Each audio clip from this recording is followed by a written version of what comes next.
Hey, what's going on, y'all? T-Bob here. And Jake as well. And you're about to watch a little OTB LSU. We're going to give you all the latest, greatest between LSU football, baseball, women's basketball, softball, and everything in between. Bottom line, if you want to talk Tigers, keep it locked, subscribe, like it, and we hope you enjoy it. We're talking to the quarterback whisperer himself, Coach Joe Sloan, now LSU OC. Coach Sloan, what's going on, man? How you doing today? What's happening, T-Bob? Jacob, you're over there too, I'm hearing? Yep. Yeah, I'm going to ask you about fullbacks. He said quarterback whisperer. I'm going to, talk about fullbacks maybe a little bit later on, Joe. Why in the world, when we have such a good guest on, would you waste any amount of time that we have talking about fullbacks? Because they life don't needs exist. Grit. Get over it. It needs grit. Give it up. It's done. You can find grit in other ways. Just motion in a tight end or something and let him go lead the way. Can we at least call it an F? Whatever. If that makes you feel better, we can call it an F. Okay, thank you. Coach Sloan, what's going on, man? How are we feeling today? How does are you starting to get a little like? Is this the kind of the calm before the season storm for y'all? Not to say that y'all always aren't like super busy, but how are you emotionally, mentally right now on July 12th? No, I'd say it's.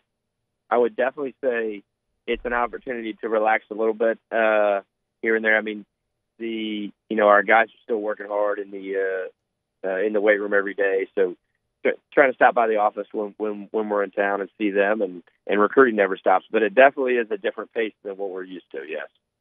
Coach, one thing that we've been so fascinated by is, we've been kind of covering recruiting a bit more and more on this show, and LSU went from being this quarterback graveyard for decades to now kind of the place to be, right? I mean, obviously, Jaden Daniels, the work you did last year with him, and then you talked to guys like Bryce Underwood, and they're talking about like how like the quotes that they keep going back to. It's any of these big time quarterbacks y'all have had in town, they just keep talking about you and the relationship that they formed with you and the development you had with Jaden Daniels.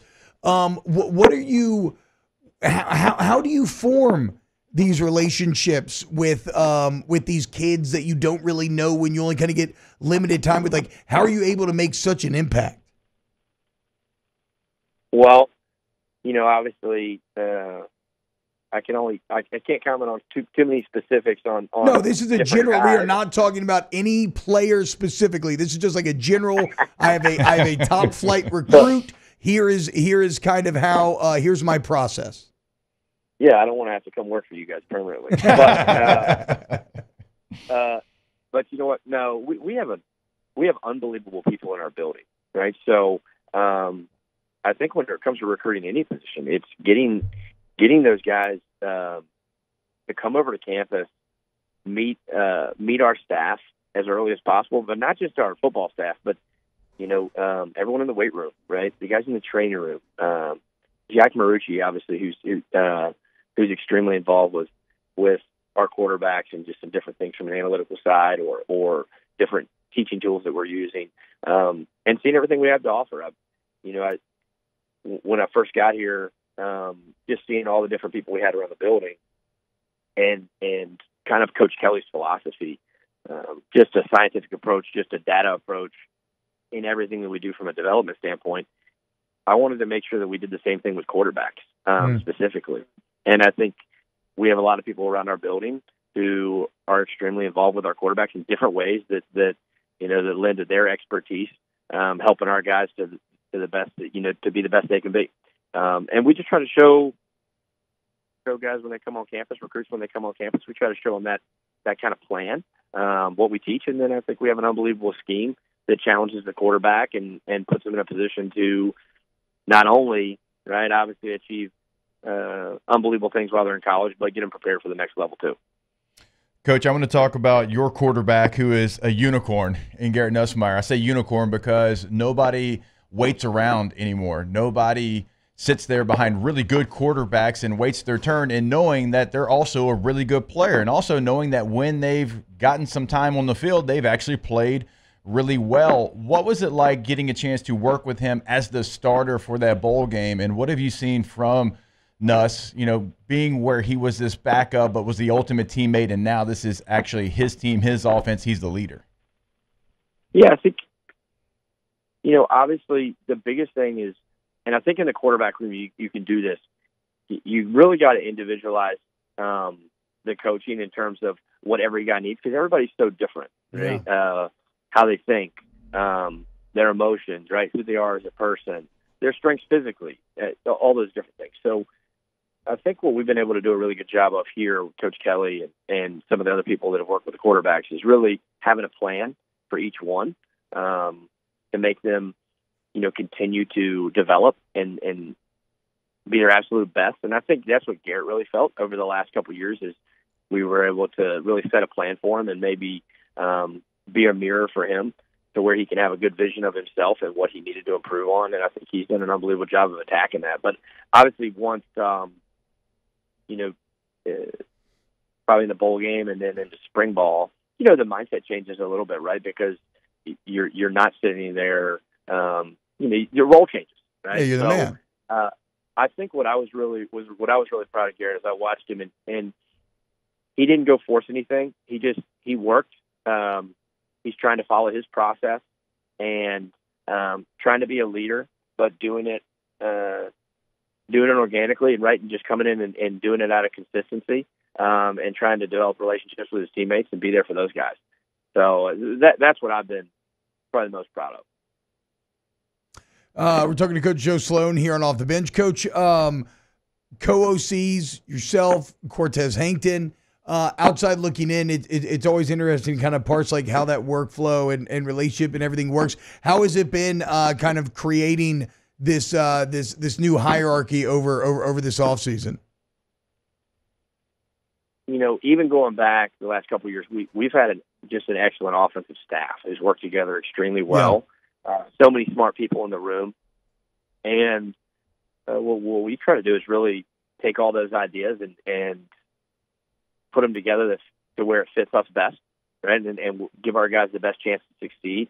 And that's what we're going to continue to do, right? And Cortez had that same, you're seeing a lot of the different things and his work in the past 2 years, right? When you cut on Tiger football on Saturday, when you're in Tiger Stadium, right? So those things aren't going to change, right? But I mean, when it comes to Cortez and Brad Davis and Frank Wilson and Slade Nagel now, and then all the different guys from an analyst perspective who we have in the room, we have so many great minds. And what we want to do is use those, use their strengths, use their experiences, use their intelligence, right? And we want to have great conversations and make decisions that we can put the best system together that fits our guys at the time and put them in a position to go out and be explosive and attack people. And that's what we've done, and that's what we'll continue to do. Coach, which position group maybe as you head into fall camp are you most excited maybe to see some of the competition? Because there's a lot of veterans returning on this offense, as we know, so maybe not as many open positions, but what's a group you're looking forward to seeing how it all plays out, maybe how those players compete to go get their spot? Well, that's a good question. I mean, I'm most looking forward to seing our offensive line. Yeah. Okay. And not from the necessarily the competition standpoint that you asked about, but just in terms of we want to be offensive line driven. We want to start from the inside out. We want to be a physical football team on offense. That's what wins championships. And I think the culture in our offensive line room and the way that those guys have really come together over the last couple of years and created that mindset and created that consistency. Their approach has been unbelievable. And watching them this summer, the spring, the summer, and just how they continue to take it to the next level. And I think they're fostering the growth of the young guys behind them, right? Because we need some of that. We're going to need some of those guys too, right? We're going to need different guys to step into roles that maybe you wouldn't anticipate. So I think that room's been obviously really awesome to watch over the last year, right? And what Brad's done with that room. But there's so many competitions in so many different rooms. I mean, I'm excited about watching some of the young tight ends, right? And obviously, I think Mason's really done a great job attacking what he needed to attack this offseason and to make the improvements, right, for him to take his game to the next level. Then you watch some of the young guys we have in that room and just their talent. Running back, some of Caden Durham has just been flashing in the weight room this summer and how he runs. I mean, and obviously the different guys we saw this offseason in spring ball. So, we know about Caleb Jackson, we know about Josh, we know those different things, right? But there's going to be competition at different spots. But I'd have to say, I'm excited to watch a lot of these guys and just how they continue to take the next steps. But I think we always are going to start, whether it's now or whether it's in the future. We're always going to start with the offensive line. Coach, play calling is such a kind of arcane thing, I think, to all of us who just sit here and kind of consume and watch the game, right? Like, rare is the time when people really sit down and try to imagine what it would feel like to call plays, the rhythm of it, the speed at which everything moves, having to be so aware of the scenario, thinking 2-3 plays ahead. Like I honestly, quite frankly, like I have no idea what that feels like. How do you approach play calling as a skill, trying to develop it? What's your kind of process? That's a good question. I think a lot of play calling is preparation during the week, right? When we sit down and we game plan opponents, so much of it is situational. And when we get to those situations, these are the plays that our guys gives our guys the best chance to go execute and perform. Right, so we're gonna stick to that. And there definitely is a rhythm to it, right? And there's a feel and some adjustment, and a lot of times maybe we need to pick up the pace because we're dragging a little bit, or maybe the D coordinator is able to get to maybe getting a beat on some things, right? So we need to adjust with tempo, but we're going to be able to do that. We're going to be able to attack operationally, which I think you saw speed up a little bit in the bowl game, and I think it helped. It helped us, but I don't necessarily. I think a lot of times people talk all about the plays. It's also how you're running the plays, and then how your quarterback and how your different guys are, how you're able to make those adjustments. But so much of it is done in preparation throughout the week. You spend hours up there, right? Hours putting the game plan together.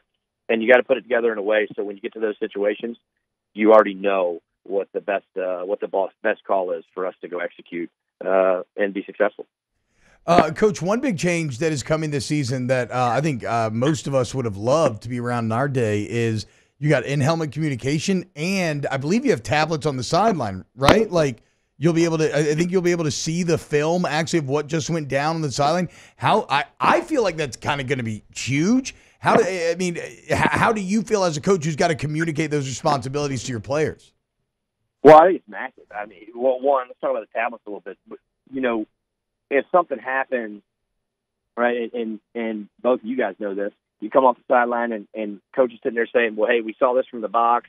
What'd you guys see? Yeah. Hey, right, what was that stunt? Hey, was he a shade? Was he a 2-eye? Right, what was he? So a lot of that that communication gets streamlined pretty quick, right? Yes. When yes. we pull it up, and we don't have to sit there and try to guess back and forth and have those conversations. It's immediate, right? You can get exact information back to the detail, right, through the video. So that's going to be really good. But I think, again, you got to let the guys go play, right? Yeah. You can't sit there. It's not practice, right? It's not a meeting. You're not trying to have a meeting on the sideline every play. You got to let them go play. You got to let them go attack, man. Right? We don't want to take that aggression out of them, right? By an overcoaching on Saturdays. But it definitely is huge when it comes to adjustment, or maybe picking up different blitzes, or what they may be trying to attack, and how we want to adjust maybe our run game or run plan attack, from series to series. Now, when it comes to the communication through the earpiece, that's a game changer there. Really? So that's the even bigger deal to you from a coaching perspective. I would say they're both huge, just in different ways. Yeah. I think that everyone's going to use the tablets very similar, right? I mean, everybody's going to go to the sideline. They're going to look back through. I think probably the only thing that's going to be is how much do you want to coach mid-game, right? And you don't want to have a little bit of paralysis by analysis. You don't want to create that. But when it comes to the earpiece, I think people are going to do different things, and you're going to see a lot of people make different decisions. Some people get to you'll see some huddling. You'll see some different tempos, right? You'll see some different things where you communicate to the quarterback, just through that, right? He handles things on the field. I mean, I think there's so many. It just opens up a whole new box of possibilities from that operational perspective that we were talking about, right? I think you can even go fast. I know they did it. Whatever. I think you can go faster if you want to, right? I think you're going to see some tempo teams who can go even faster. Right? So, Yeah, I mean, it just eliminates, right, when the quarterback can talk to the offensive line while everybody else is getting the signal. It eliminates a lot of it eliminates a couple seconds, right? And 2 to 3 seconds over 60 minutes is a long time. So, it's been unique, and I think we'll use it in different ways. We have a few different things, but I think it's been huge. And being able to be in the quarterback's ear and maybe remind them of a situation here and there just helps them be a smarter football player. Yeah. Again, we don't want to sit there and overcoach or over-talk on that, right? The guys in the NFL, we've called a few different people who are used to it, right, who have been around it. And I think that's one of the biggest things, right, is don't overcoach. Let them go play. You prepared them. You put them in a situation. They know how to execute the play. Let them go play. And we'll do that. But you definitely can use it to your advantage on offense. There's no doubt about it. Hey, Coach, last one for me. You talked about being built from the inside. Obviously with the offensive line, the strength of the team and maybe the best offensive line in the country. And so, like, when you have a situation like that, do you have conversations like, hey, I know in the run game we've been more of an inside zone team, but, hey, with this offensive line, we have to play to our strength. Maybe it's inside zone, outside zone. Maybe it's gap scheme with some power and counter. Maybe we run more duo. Like, do you have those conversations? Maybe it's not what the DNA of the offense was a year ago, but you have such a strength in this offensive line that's athletic, that can do a lot of different things. Do you maybe add some things in the run game because of it? Yeah, no, I think every year, right, you look and you say, hey, where are our strengths, right? Who are we? And then how can we maintain the integrity of who we are, right, but also play to our strengths? And I think there's no doubt about it. Our offensive line, I let off with it, right? And so did you guys. And, I mean, we can sit here and talk. This whole show could have been about Will Campbell. Yep. Don't tempt me with a good time, Joe. DJ, and no doubt, Deli and Miles, and then all the young guys, right? I mean, it could have been about that. So there's no doubt we're going to play to that, right? We're going to let those guys be football players, right? We're going to play to their strengths, and we're going to put them in situations to be successful. That's, dude, when we've been recruiting offensive linemen, that's some of the conversations we had to them. Like, hey, when you come here now, you're going to be challenged. You're going to be put in one-on-one pass pro situations. We're going to challenge you, right? That's why we're recruiting you. You're going to be pulling it on the perimeter, right? You're going to be asked to run different schemes. I mean, you're going to do those things. And when we have the guys at those positions who can handle that, we're absolutely going to do that. I think you just goes back and you look at, Malik 2 years ago versus last year, and all the different ways we used him last year, right? It was obvious that he was one of the best football players in the country, right? And so absolutely, we're going to use him accordingly, right? And I think same thing goes this year. You're always going to adapt to who you have and put your guys in the best position to be successful, because they all have extreme talent, right? Or else they wouldn't be at LSU. Now we want to put them in a position to use that for us to be successful, and that's what we're going to do. Wow, Jake, what incredible takes. I mean, those guys, they're just the best. I think so. And if you think so, again, hit the like button, subscribe, ring the bell so you get notifications when we post every single day here on OTB LSU.